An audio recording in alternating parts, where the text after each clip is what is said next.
बार्शीचा हर्षद मेहता म्हणजेच विशाल फटेविरुद्ध पोलिसांनी तपासाचा फास आता आवळण्यास सुरुवात केली आहे। विशालच्या वडिलांना अटक करण्यात आली आहे, तर फटेवर कोट्यवधी रुपयांच्या फसवणुकीचा आरोप आहे। हा आकडा आणखी वाढण्याची सुद्धा शक्यता वर्तवली जाते। पाहूयात यावरचा आमचा हा खास रिपोर्ट। बार्शीच्या हर्षद मेहताच्या करामती।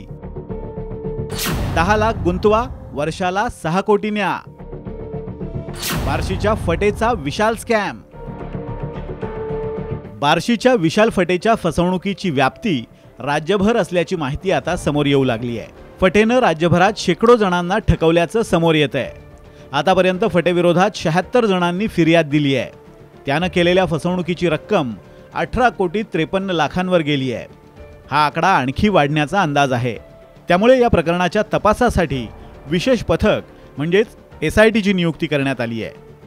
एकीकडे या प्रकरणात दररोज नवनवे खुलासे समोर येत असतानाच विशाल फटेनं एवढा मोठा घोटाळा केलाच कसा, असा प्रश्न सर्वसामान्यांना पडतोय। शेअर मार्केटमध्ये पैसे गुंतवण्यासाठी विशाल फटेनं गुंतवणूकदारांकडून मोठमोठ्या रकमा घेतल्या। ट्रेडिंगमध्ये पैसे गुंतवून दररोज 2% नफा मिळवून देण्याचं आमिष दाखवलं। त्यासाठी 3 कंपन्या स्थापन केल्या होत्या। त्यात धनादेश आणि रोख रकमाही स्वीकारल्या जात होत्या। बार्शी शहर आणि परिसरातील नागरिक, उच्चभ्रू लोक, राजकारणी तसंच उद्योजकांनी कोट्यवधी रुपये गुंतवले।